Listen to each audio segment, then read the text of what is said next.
Vivien, hi. Thanks for coming down. It's great to see you. Uh, Now, you've been in community theatre for about 3 years, and um, out of the roles you've played, which one did you enjoy the most? Um, well, last year I was in Ladies in Black, and that's an Australian production, and I played the role of Joy Crown. And there's a great song in that musical called "The Bastard Song," so I really enjoyed that. Yeah, that was good actually. I Yeah, enjoyed that as well. I always laughed when that was on. In fact, the audience love it as well, don't yeah. they? So it's a great musical actually. Um, okay, so I'm kind of thinking that when we're recording Angel and May, it's very different from live theatre. Really, it's much more scientific. It's more sort of like often you're in the room by yourself and you're just recording your role. So were there skills or attributes that you could transfer from your theatre roles through to Angel and May? Yeah, I guess the accents, like I was using the English accent in Angel and May for Ghost. Um, we're basically cold reading doing the Angel and May series, and so I guess that's a skill. And we also found that the skills from the season to the season was different. Where the first season we were all recording in groups and sort of kind of acting off each other. And then the second season, because of the COVID shutdown, we started just recording singly. And that was quite different because we were just acting off other voices. So that was fun. Like it was different. It was so I different. think it was actually in one Yeah. case in being single, it was better because you could get more personal direction, and we could redo things and not worrying that we were keeping the others waiting. It sort of felt like it was more focused. Did you feel that way? I mean, Yeah, well, it was much more focused. We got it done a yeah, lot quicker and yeah, yeah, but still enjoyable. yeah. Good. Okay. So you've been involved in the series from I think around season one, episode 5, which Yep. which is when they get to New London, and Yep. that's simply because most of the characters you're playing are New London based. Um, so when you got, I think I met you, and I can't remember which, but I think it was the Kursk, and Yeah, that's right. Stephen came along, and I said, and you were curious as well, so you came Yeah, along. Steve and I are both in the Yeah, Kursk. yeah. Yeah. So Yeah. what did you think about the whole idea when I first rocked up and sort of Put it past me. yeah. Yeah, it was an interesting idea. The idea of what was it, sci-fi and a detective story. So yeah, that was good. I hadn't done a voice acting before, so I guess I was curious. I came along and yeah, quite enjoyable experience. Yeah. So you play multiple characters, like most of the actors, because we Yeah. haven't got enough people to do it. And you play Ghost and Jacinta, and they're Yeah. two quite different characters. Yeah, that's right. So I'm just wondering, which one do you sort of relate to the most, really? Yeah, I enjoy playing Ghost. She's kind of upbeat and fun to play. And I like Sinter as well because she's kind of a tomboy version of myself. Jacinta's obviously human, so I guess I can relate to that a little easier than playing an AI character. Excellent, thank you. So, so why do you think Ghost so wants to be human when clearly a lot of the humans that Ghost deals with, well, the bad guys anyway, have a lot of undesirable attributes, and obviously she's in the bar, so she obviously doesn't see the best of human nature. Um, well, possibly every AI wants to be equal or better to their creator. Ghost just wants to be as human as possible. And she likes to dance and play chess. So probably disco music would be her favourite thing to dance to. Yeah, I think actually we did a video and she was dancing in one of the bars in the video, wasn't she? So that was pretty interesting. Yeah, that's Yeah, right. she's got a crazy dancing style, as far as Yes, I it's a can bit tell. lopsided, I think. It's And that dodgy leg of hers. she's got a Yeah, dodgy leg, yeah. yeah.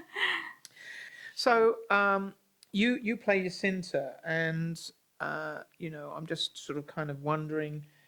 We don't really know that much about her. She's obviously the action girl, and we see her in that one capacity, and we kind of see in season 2 that she likes playing soccer and stuff. Mm-hmm. But we don't know much else about her background. So No. I was wondering if perhaps, having studied the character, you might be able to tell our audience exactly, a little Yeah. bit more about her background. Well, she is about 36 years old, and she was born in New London. She went to Earth to study with Central Earth Services, and then she retired at about 30. And she apparently was separated. So there's I don't know what the backstory is yet. I don't think our writers have written that yet. But she was offered a position with Rudy at the with the Royal and Cherry Blues. So after backpacking the earth, she came to work with them, and she runs the troops for the Cherries, and she does pilot training for the older RCBS members. Sort of quite an all-round character, really. She's does quite a few things that we just don't see. Yeah, I guess she's quite important to the Cherries. Oh, absolutely. Yes, Yeah. yes. She's a primary character, so she's in quite a few stories, and so Yeah. she would be. I think she's one of the sort of leadership group there. So yeah, that's why I see her anyway. Yes, okay. So you obviously you enjoy playing Sinter, but I'm wondering if there's challenges because let's face it, you're not running around shooting people in real life, so Oh, you don't it's know. very different. Well, I don't know. No, you might be. Yes, I No. don't. Perhaps we shouldn't talk No, about. I don't go shooting people. So it's a big action Yeah. role, really. Yeah, well, perhaps I can relate to Jacinta because I was in Army Cadets at high school. Oh, were you? Yes. Oh, I didn't know that. Yeah. Oh, okay. So yeah, I did handle an M16 back in that training. Oh, okay. You're just scarier than yeah. I thought. I'm more than I look like her. Yeah, so yeah, I suppose playing in the studio, it's a trying to portray action when you're really just in front of a microphone is a bit of a challenge. But yeah, it's a good challenge. I think we've got better at it as we've gone on. haven't we? Yeah. Yeah. I mean, it's difficult to do. There was a big bat. Do you remember the bat stag and the flying thing? That was quite challenging, wasn't it? With Yeah. all the code names. I mean, that was a nightmare. Yeah. We'll never do that again. That was a fun episode. It's a good. It's one of the better episodes, I think. Yeah. So another question is, I kind of see Ghost. I'm just wondering, Ghost, will she ever grow beyond her barmaid role? Because she's Yeah, I hope so. Yeah. Yeah, she's too intelligent to remain behind the bar. She likes whipping up these crazy cocktails to meet humans and chat. But yeah, she's exploring the human side other than Doily because she's had such a sheltered life with Doily for so many years. So she's sort of finding herself, I think. What better place than the than a retrograde bar, inn? yeah. Yeah. To see both sides of human nature, I would imagine.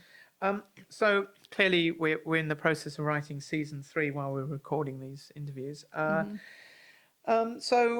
I suppose I've asked this question of everybody.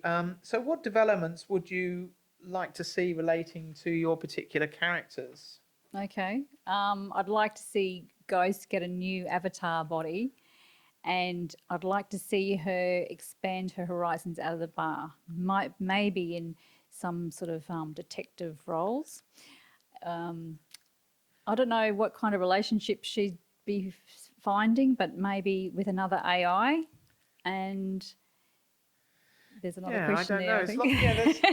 It's quite a lot. There's lots we could do.